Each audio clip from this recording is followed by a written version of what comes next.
Let's go.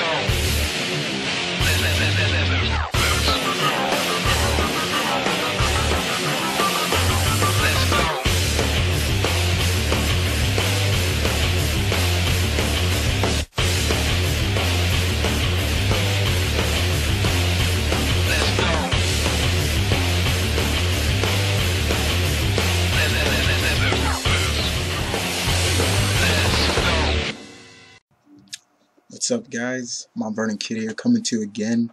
How's everybody doing out there? Back again with a comic review for you guys.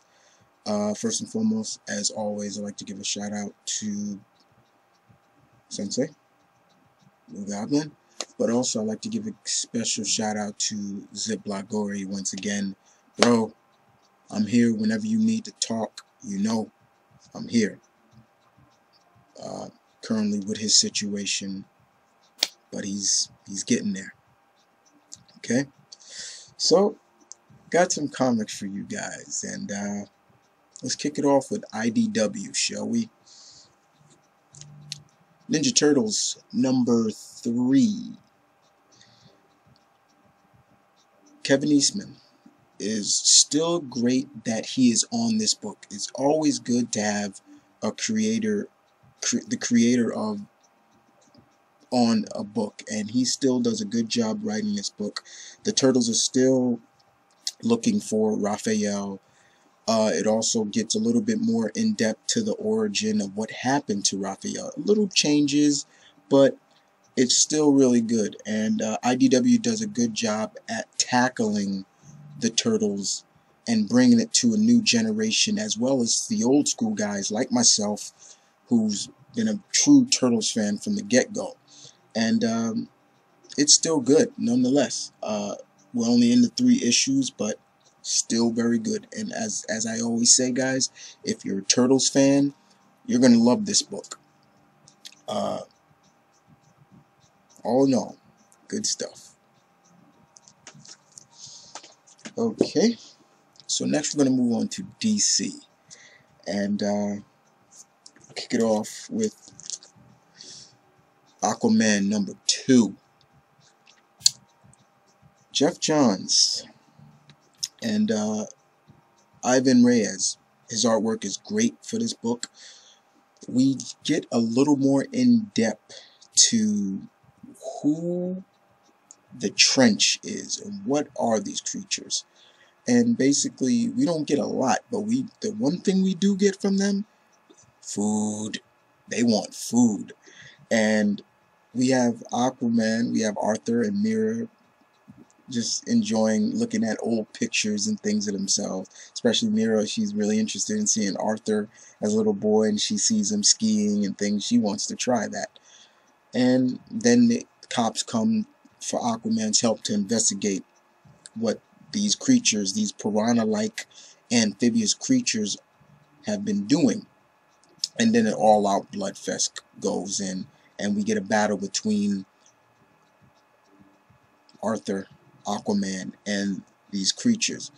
We don't know too much about them, but we know one thing. As I said before, food. They want food. And they seem to have an insatiable appetite. And it's up to Aquaman to do something about it. And so from the get-go right now, after 2 issues, if you're not on board with Aquaman, people, I'm sorry. I don't know what's your problem. If you're still thinking that this guy sucks, please, Mr. Johns is trying to turn that around. Flip that. And I think he's doing a good job at doing that. Okay. Next up, Batman, The Dark Knight, number 2. David Finch, of course, along with Paul Jenkins. They are the co-plotters of this, but this is all David Finch's artwork, one of my favorite artists. A lot of Bruce's Rogues Gallery seem to be juiced up on some kind of, almost like some kind of Venom, because in the beginning we see a hulked out version of Two-Face. We see a hulked out version of Mr. Zaz, a hulked out version of Clock King, a hulked out version of the ventriloquist that Robin and Nightwing was fighting. We see some hulked out versions, but all in all, there's something to do with a female dressed up like a white rabbit that Bruce is looking for, that he suspects has something to do with this whole outbreak that happened in Arkham. But yeah, that's pretty much the gist of it. And but other than that, if you like, as I said before, if you like David Fincher's artwork, great. Not bad. It's not superb. It's not bad. But if you're just into detective and Batman, no problem. But for me, I'm reading basically 3 Batman books. So, but all in all, not bad. Not bad at all. Alright, move on to Flash number 2. Francis Manapul on this artwork. Not bad. Flash in this book seems to have evolved his abilities now. Let's put it like that. This mainly what this book is all about. Flash mainly evolving his abilities. We also see some kind of a new villain to, I guess, to Flash's rogues gallery. But it's all about mainly about him improving his abilities, and without giving too much away, it does have something to do with his brain. But not bad, very not bad, because first of all, I like the evolution of his abilities, showing that he's just not a speedster, but there's more to him than just being a guy that runs fast, and we see this in this book. So Flash number 2, not bad. Alright, the next book, I heard a lot of mixed reviews on other reviews for for this book, but this one kind of gives a little bit more in depth. Green Lantern New Guardians number 2. Okay, Tony Bedard, Tyler Kerham. This book picks up right where the first one left off. Kyle is in Times Square, and all the other Lantern Corps come to him and basically are accusing him of stealing their fellow Lantern rings, because as you saw, if you read the first issue, all these other Lantern rings were around Kyle, and he doesn't know what. So he's in a battle for his life, basically, against all these other Lantern Corps members. Yellow, Blue, Sapphire, Rage. They're all there, and they want answers. Kyle doesn't know. He can't. So he's in a fight. But luckily, one of the Lanterns comes that is on his side. You should already know who Lantern that is. But basically, Kyle goes to Oa because he wants some answers, and he figures Ganthed would give him answers. And once again, guys, we see how much of a bunch of blue-faced dickheads the Guardians are. They do something in this book to Ganthed that you just want to be like, what the fuck? What's wrong with you guys? You just want to strangle them because of what they did to their fellow Guardian. The cliffhanger at the end of this book is, whoa, like, what is this? And it has something to do with Kyle. But other than that, this should now, for all those who are kind of mixed on it now, should be a little bit more interested and maybe put more of their foot on the foot on board of this book now. But for me, I am very much interested in seeing the outcome of this, and what the hell are those Guardians? Oh, I just want to strangle the Guardians anyway, but this was really good. New Green Lanterns, New Guardians, #2, very good. Alright, we move on to Man of Steel himself, Superman #2. From the first issue, we saw Superman fight this fire being that, and its last words were Krypton. And Superman wants to know, like, where did this creature come from? Why did it come? And is it from Krypton? We get more in depth to what his status quo is now, mainly inside, military and stuff. We get to see Lois's dad in this book. But the main concept of the book is Superman fights an enemy, a creature in here who is invisible, not just to human eye, but to his eye. With all his superpowers and all, even he can't see it. No X-ray vision, no nothing. He can't see him. So Superman gets a little help from the people he's sworn to protect in this book, and it puts up a fight. It's just as strong as Superman, and we have a very good action-packed adventure here in this book, very much, and I really much enjoyed this. And once again, it leaves us on a cliffhanger, and once again, the status quo of the relationship between Clark and Lois, and things like that. Once again, but it was really good. I really enjoyed this. I'm glad I'm back on board on Superman. Alright, we move on to Teen Titans #2. Introducing Skitter. Tim, no matter what, if you are a fan of Tim, you're going to love him in this book. Tim and Casey, Wonder Girl, are on the West Coast. They're in LA. That's where Casey lives. And they're still just trying to lay low from this group Nowhere. And Tim is still trying to figure out why is this group taking and capturing young heroes, metahumans, and locking them up or using them as pawns and things like that. And in the meantime, other than that, we get our first look at Skitter, who is like this spider-like creature, spider-like half female, who doesn't know where she is. She just came out of her cocoon. Her sister reported her missing, and everything like that. So Tim looks into it, and he gets more than he bargains for.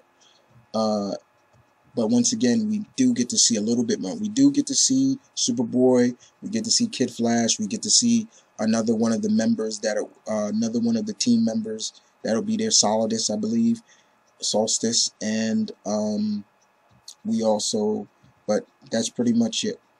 But other than that, still on board with Teen Titans. Oh yeah, one more thing I want to mention. I thought this would be interesting for you guys. Tim mentions that there was a Teen Titans member, Teen Titans before him, because he even says it. He says it, and I quote, "This would be the shortest incarnation of the Teen Titans ever." Giving me a hint right there, guys, that yeah, there was a Teen Titans before, so they may not have retconned too much of the Titans. So there you go. But other than that, still good. Alrighty then. Move on to Marvel, and we kick it off, of course. Amazing Spider-Man 672, Spider Island Part 6, the final issue of Spider Island. This was good. Overall, a good story arc for that just was contained mainly in Spider-Man. Dan Slott did a great job on this book. Told a great story of how Spider-Man and the rest of the heroes were able to defeat the Queen.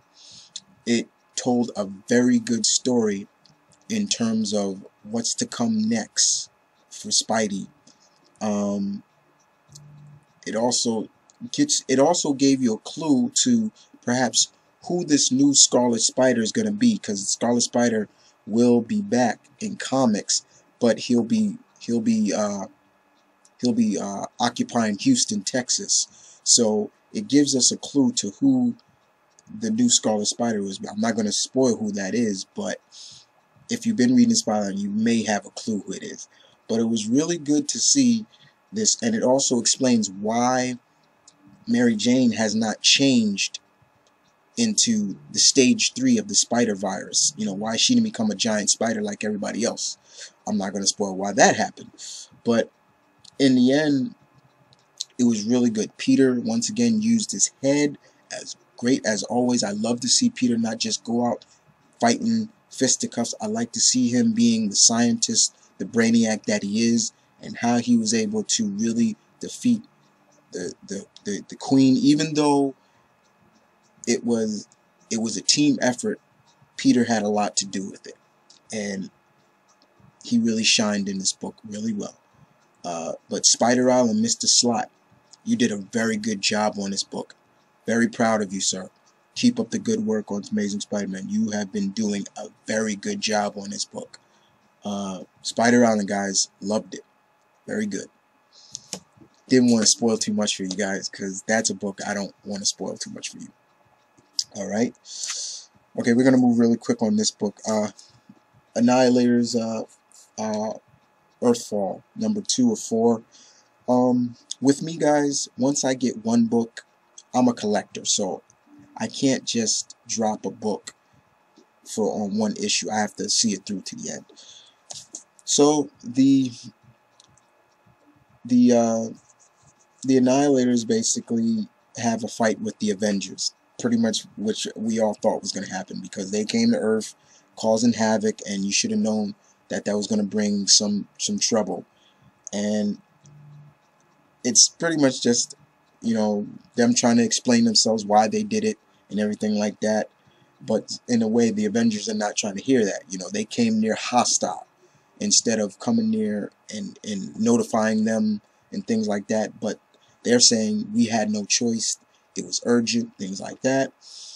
And that's pretty much how it goes until the end, where they figured out, okay, you know, thanks to Quasar for Quasar telling Spider-Man what's going on. But other than that, that's pretty much all. It was just a very action-packed throwdown with the Earth's mightiest heroes and the galaxy's mightiest warriors, heroes. Alright, we move on to DareDevil, number 5, Mr. Wade. If you were a girl, Mr. Wade, I'd kiss you. This is really good. You have really put the fun back into Daredevil again. He's smiling. He's having a good time again. Not all serious. Not all dark. Matt is trying to figure out why one of his clients was fired just abruptly. And we figure out that he was in too deep. He heard something that he wasn't supposed to hear. And now the firm that used to hire the guy wants him dead. And let me also give this. The guy is blind, just like Matt. So yes, this is a little bit of a more special case for him. And that's pretty much what this book is all about. He's trying to figure out what is going on. But also we find out we might have a new player, a new player for Daredevil's Rogues Gallery. And his name is the Bruiser. And let's just say he has a list of names of people he wants to take out. And Daredevil's on the list. So he's doing this job mainly for free. So other than that, it was really good. Another good book, another superb issue by Mark Waid. Like I said, guys, he's putting the fun back into Daredevil. All those people who up there have been saying, you know, I don't read Daredevil more because they've been making it too dark. Well, jump on board now, because Mr. Waid is making it, has kept it on that toe line of light and dark. but still showing Matt Murdock being the great character he is. FF number 11, Jonathan Hickman. Reed realizes that he made a mistake by bringing in all those villains to help him. He should have went to his friends first, and he realizes that now because there's a battle coming. There's a battle that is coming, and it involves the Creed and the Inhumans, and it looks like those other Reeds are are involved in it as well. And it's all, but we also get a key to what it's really about. And I'm not going to spoil what that is. It's something big. It's a big enemy from the FF Rogues Gallery that seems to be, that is the major player in this. But other than that, Hickman does a great job on this book. I'm not going to spoil too much for you guys because that villain that I'm talking about, I want to spoil it. It's right off the top of my tongue, guys, but I'm not going to spoil it for you. This seems to all be building up to, of course, the Fantastic Four 600th issue and everything like that. But yeah, something big is coming, and it's going to be big, and the FF and all their allies better be on their A game because something is big is coming. Alright. Incredible Hulk number 1. Told you I get it. Jason Aaron's and Mark Silverstone on this book. First of all, Mr. Silverstone's artwork, beautiful. Beautiful. The coolest thing in this book is seeing the Hulk with a beard, a full beard. It's so funny. They haven't explained really how Bruce and Banner have been, the Hulk and Banner have been separated, but we see that Hulk is living peacefully for a while, but we all know that peace doesn't last very long, and we've also seen what the hell Bruce has been up to, and let me tell you, he makes Dr. Moreau look like a pussy compared to what he's been doing. But as always, am I liking the fact that they separated Bruce and Banner again? Because let's face it, guys, this has been the 3rd time they've done this. But we'll just have to see. Aaron's has stated that they're not going to really explain it really quickly how they got separated, but it will come in due time, and when it does come, it's going to mean something very big. But for the first issue, you know, it's there. It's just there. Nothing great, nothing special. Just the artwork was really good. Aaron's has taken over where Greg Pak with his legendary one. I'm just here to say, let's see, Mr. Aaron's, what you can do. Let's see what you can do. And right now, I'm just there with you. But we'll see what happens next. Alright? But I'm there. I'm right there. But other than that, it's just, it's there. Okay, let's put it like that. Alright. I want to do this simultaneously because I think it's necessary in a way. So we got Journeys into the Mystery, issue 630, and we got Mighty Thor, number 7. Journey into the Mystery basically is Volstagg telling his kids the story of fear itself and what he, things like that. That's pretty much all this book. He's just telling his kids a bedtime story.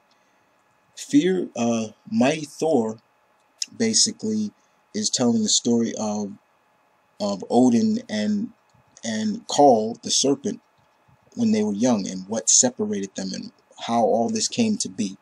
So this is just a storytelling story of Volstagg putting his little twist on it, and this is the story of basically the brothers and things like that. That's basically what, but they were really good though. They both were really good.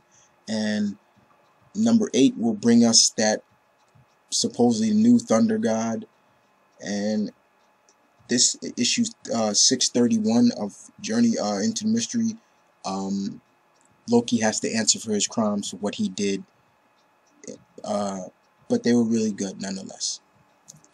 And I thought I'd do those simultaneously because they really needed to go together like that.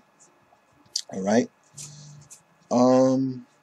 Next up, Secret Avengers, number 18, Warren Ellis, David Aja.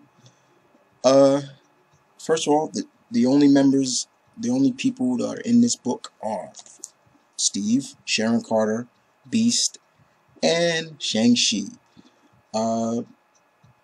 And we get to see Armin Zola in this book, and they're after something. They're after a weapon that Armin Zola has, and that is pretty much just your typical espionage. This is just basically your espionage issue with good action-packed fighting. You know, this issue actually reminded me of Metal Gear Solid in a way. Let me just put it like that. But it wasn't bad. Not bad at all.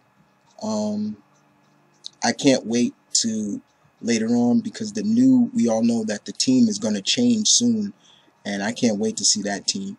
But we got a few more issues before that happens. But other than that, it was really good. It was a very good espionage mission with just basically Steve, Sharon, and Shang-Chi. Venom, number 8. This basically ties into Fear Itself. Excuse me, Spider Island. This picks up right where issue 7 left off, where Flash's father died, and Betty gives Flash a letter from his dad that his dad wrote before he died. And in between the battles, we see in between the battle with Venom and the Queen, we see what his father wrote, and basically it shows that his father did love him. He did love him, even though he acted like a jerk and his father was always drunk, but he did love him, and he was very proud of him for what he did, for what he was, and what he became. And that was really touching. I really enjoyed that. But all in all, this does tie into, Spider Island. It also shows how they cured Steve in this. But other than that, that's all it was. But it was still good nonetheless. It was very touching to me. I got a little misty-eyed on this, guys. I'm going to put it like that. Alright. Ultimate Comics, The Ultimates. This is number 3. Jonathan Hickman, once again. I love Hickman's writing, that's why. And Hickman does a great job on this book. The Children of Tomorrow, in the issue before, had killed the Asgardians, all of them, except for Thor. And they destroyed Asgard, and Thor is now cut off from his power source. So basically, the Ultimates, Nick Fury and all of them, they trying to retaliate back on these guys. But these guys are way powerful than they expected. And we actually see the Ultimates actually do something that I've never seen them do, in a while. But mainly these characters, Children of the Tomorrow, are highly strong. They were able to kill the Asgardians with no problem, with ease, just like that. And Thor wants his revenge, and that's basically more importantly what he wants. And that was basically that's mainly the gist of this. They're fighting an opponent that they may be outclassed. That's basically it. Alright. And last but not least, Wolverine and X-Men, number 1. Alright. First of all, Jason Aaron's, this has merely no action in this. This is all dialogue. And the dialogue in this was very good.